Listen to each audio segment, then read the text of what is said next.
Hello class 4। आज मैं आप लोगों को एक नई कहानी पढ़ाऊंगी जिसका नाम है पेड़ पौधों की दुनिया। आप लोग चैप्टर 6 निकालो और पेज नंबर निकालो 3737। ठीक है, आज मैं आप लोगों को पेड़ पौधे की दुनिया के बारे में बताऊंगी। इस कहानी में हम पढ़ेंगे। चलो बच्चों पढ़ते हैं पाठ के बारे में। पेड़ हमारे जीवन का जरूरी हिस्सा है। पेड़ पौधे के कारण ही पृथ्वी पर जीवन संभव है। प्रस्तुत पाठ में पेड़ों के महत्व और उपयोगिता के बारे में बताया गया है। साथ ही वृक्षारोपण पर भी बल दिया गया है, जिससे भावी पीढ़ी को स्वच्छ एवं स्वस्थ पर्यावरण उपलब्ध हो सके। एक बूढ़ा आदमी सड़क के किनारे आम का पौधा लगा रहा था। वो इतना बूढ़ा था कि उसके हाथ पैर कांप रहे थे। संयोग से उसी समय वहां से राज्य के राजा की सवारी निकली। उस बूढ़े आदमी को पौधा लगाते देख राजा ने कहा, बाबा भला इस उम्र में आप ये पौधा क्यों लगा रहे हो? क्या आप इसके फल खा सकेंगे? राजा की बात सुनकर वो मुस्कुराया और बोला, महाराज, जिस पौधे को मेरे बाप दादा ने लगाया उसके फल मैं खा रहा हूँ, और जो मैं लगाऊंगा उसके फल मेरे बेटे और पोते खाएंगे। ये जरूरी तो नहीं कि जो पौधे लगाए वही उसका फल खाए। पेड़ पौधे जो समाज की धरोहर है। ये यहाँ पर बोला गया है, एक बूढ़ा आदमी जो है एक आम का पौधा लगा रहा था। ठीक है, वो इतना बुरा हो चुका था कि उसके हाथ पैर कांप रहे थे। उसी समय एक राजा वहाँ से जा रहा था, तो उस बूढ़े आदमी के पौधे लगाते देख राजा ने कहा कि आप इतने बूढ़े हो गए हो और ये पौधे लगा रहे हो, क्या आप खा पाओगे? तो बूढ़ा आदमी ने कहा कि ये पौधा मैं अपने खाने के लिए नहीं, मैं अपने बेटे और पोते के खाने के लिए लगा रहा हूँ। ठीक है, उसके बाद क्या बोला गया है, राजा बूढ़े आदमी की बात सुनकर बहुत प्रसन्न हुआ। उन्होंने अपने मंत्री से कहा, मंत्री जी, बाबा को मेरी ओर से 100 स्वर्ण मुद्राएं भेंट कर दे, और ये बड़ा परोपकार का काम कर रहे हैं। राजा बूढ़े आदमी की बात सुनकर राजा बहुत प्रसन्न हुआ, और राजा ने अपने मंत्री से क्या कहा बच्चों, कि कहा कि वो भेंट में बूढ़े आदमी को क्या दे, 100 मुद्राएं दे। ठीक है, उसके बाद सुनो क्या है। बूढ़े आदमी ने स्वर्ण मुद्राएं स्वीकार करते हुए कहा, मुझे तो इस पौधे का फल उसी उम्र में मिल गया। महाराज, बूढ़े आदमी ने ठीक ही कहा था। पेड़ पौधे मनुष्य जाति के लिए धरोहर है। हजारों वर्षों से एक पीढ़ी इन्हें आने वाली पीढ़ी को सौंपती आई है। इस पीढ़ी का भी कर्तव्य है कि आने वाली पीढ़ियों के लिए वो पेड़ों की धरावट को भारी संख्या में छोड़कर जाए। धार्मिक ग्रंथ में वृक्षों की उपयोगिता के कारण ही इनके गुणगान किए गए हैं।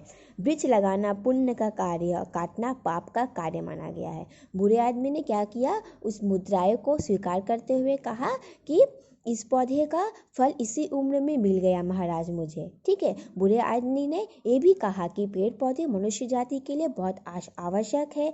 हजारों वर्षों से एक पीढ़ी इन्हें आने वाली पीढ़ी को सौंपती आई हुई है और भारी संख्या में छोड़ आई हुई है।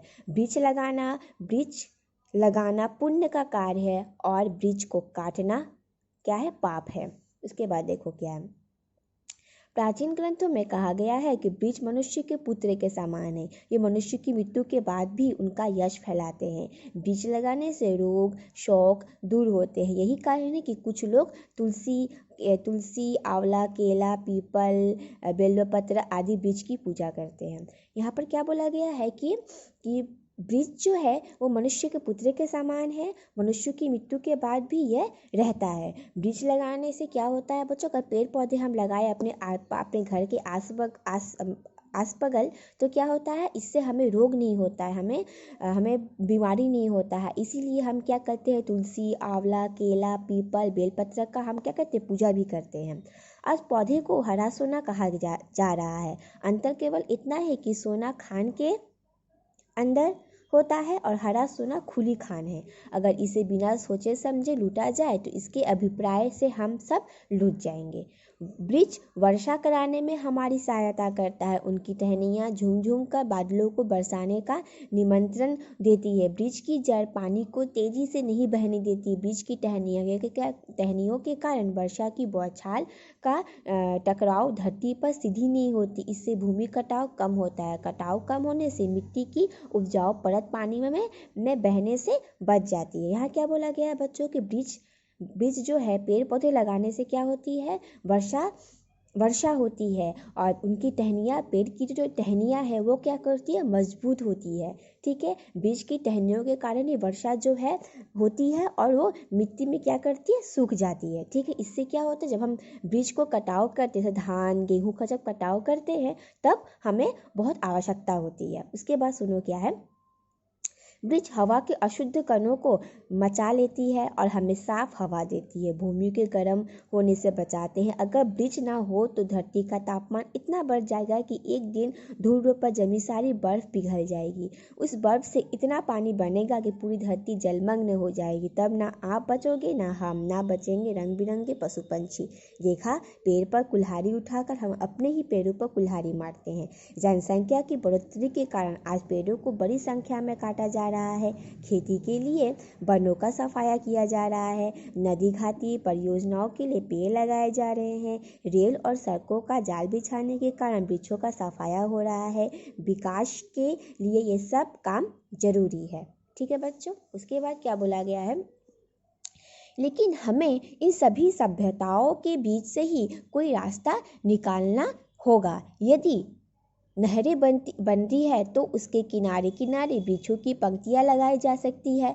सड़कों और रेल की पटरियों के किनारे पेड़ लगाने से यात्रियों को भी लाभ होगा, यानी आम के आम और गुठलियों के दाम। हम अपने उत्सव त्योहारों का संबंध भी वृक्ष लगाने से जोड़ सकते हैं। जन्मदिन हो या नामकरण, संस्कार विवाह हो या कोई उत्सव, हम उनकी स्मृति में यदि एक पेड़ भी लगाए तो कुछ ही वर्षों में धरती हरी भरी हो जाएगी और धरती पर नंदवन ऊपर उतर जाएगा। क्या बोला गया बच्चों इस पंक्तियों में, ये बोला गया है कि अगर हम पेड़ लगाते हैं तो हमें सारी समस्याओं से का रास्ता निकल जाता है। और अगर हम नहरें बनाते हैं, अगर नहरें बनाए और सड़कें बनाए और रेल की पटरियाँ बनाए तो उस पटरियों के मतलब किनारे अगर हम पेड़ लगाते हैं तो पेड़ लगाने से क्या होगा, यात्रियों को भी लाभ होगा और आम के आम भी रहेंगे और गुठलियों के भी दाम रहेंगे। हम हर किसी का जन्मदिन आता है, नामकरण होता है, विवाह होता है, यदि इन सब अवसरों पर किसी के भी नाम का एक एक भी पेड़ लगाए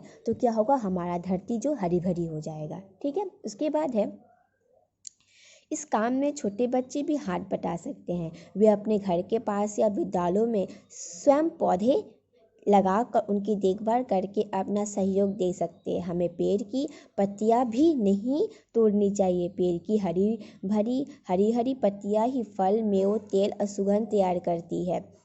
कमाऊ सपूत की तरह हर पत्नी दिन रात काम में जुटी रहती है।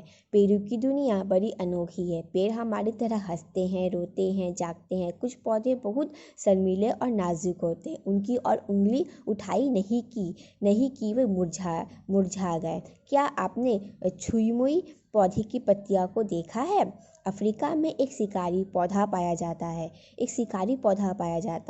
यह पौधा अपने पास से गुजरने वाले छोटे जंतुओं को अपनी शाखाओं में लपेट लेता है और अपना आहार बना लेता है। हिमालय और उसके आसपास ऐसे पौधे पाए जाते हैं जो अंधेरे में चमकते हैं। चंद्रमा को वनस्पति जगत का पति कहा जाता है। सौम औषधि नामक पौधे में चांदनी रात में पत्ते लगते हैं। पूर्णिमा के दिन तक उसमें 15 पत्ते हो जाते हैं। अंधेरी रात शुरू होते ही हर दिन एक एक पत्ता गिरने लगता है। अमावस्या आते आते इस पर कोई पत्ता नहीं रहता, केवल इसका क्या होता है, तना ही अंधेरे में चमकता रहता है। वास्तव में पेड़ पौधे का भी एक विचित्र संसार है। आइए आज से हम सब इन संसार को पालने बढ़ाने का संकल्प लें। ठीक है बच्चों, समझ में आया पेड़ पौधा हमारे जीवन में कितना महत्वपूर्ण है। हमें अपने घर के आसपास पेड़ पौधे लगाना चाहिए। पेड़ पौधे लगाने से क्या होता है, हम रोग मुक्त रहते हैं और हमें ताज़ी हवा मिलती है और हम अच्छे से रहते हैं। समझ में आया बच्चों? आशा करती हूँ बच्चों आप लोगों को ये कहानी समझ में आया। तो आज के लिए मेरा ये चैप्टर ख़त्म। आप लोग घर पे इस वर्ड मीनिंग को पढ़िएगा, याद कीजिएगा और इस वर्ड मीनिंग को बच्चों आप लोग लर्न कीजिएगा, ठीक है। और क्या कीजिएगा, ये क्वेश्चन आंसर को आप लोग अपने अपने घर पे कीजिएगा, ठीक है। जैसे बूढ़ा आदमी सड़क के किनारे क्या कर रहा था बच्चों, बोलो, पेड़, आम का पेड़ लगा रहा था। पौधा हमें क्या देता है बच्चों, राजा ने बूढ़े आदमी को भेंट में क्या दिया, 100 स्वर्ण मुद्राएं। वृक्ष और मनुष्य में क्या संबंध बताया गया है, वनस्पति जगत का पति किसे कहा गया है, ये आप लोग लिखिएगा। उसके बाद सही चिन्ह पर सही का जवाब देना है। बूढ़ा आदमी किसका पौधा लगा रहा था, आम का। बूढ़े आदमी ने पेड़ों को क्या कहा, फल देने वाले, छाया देने वाले, समाज की धरोहर, स्वच्छ वायु देने वाले। बोलो क्या होगा, बूढ़ा आदमी ने पेड़ों को क्या कहा, फल देने वाले, छाया देने वाले, समाज की धरोहर, स्वच्छ वायु देने वाले, स्वच्छ वायु देने वाले। निम्नलिखित में से किस बीज की पूजा होती है, आम, आंवला, शीशम, अशोक। तो आप लोग इसे पढ़िएगा, अपने घर पे ये होमवर्क आप लोग कीजिएगा, ठीक है। ग का आंसर क्या होगा, आंवला, ठीक है बच्चों। इस तरीके से आप लोग सारा कीजिएगा, क ख ग घ अंग, और ये सारा होमवर्क करके मुझे मेरे व्हाट्सएप पे बच्चों आप लोग सेंड करोगे। अगर समझ में ना आए तो मुझे फ़ोन करना बच्चों, ठीक है। अभी के लिए बच्चों bye bye, take care, thank you.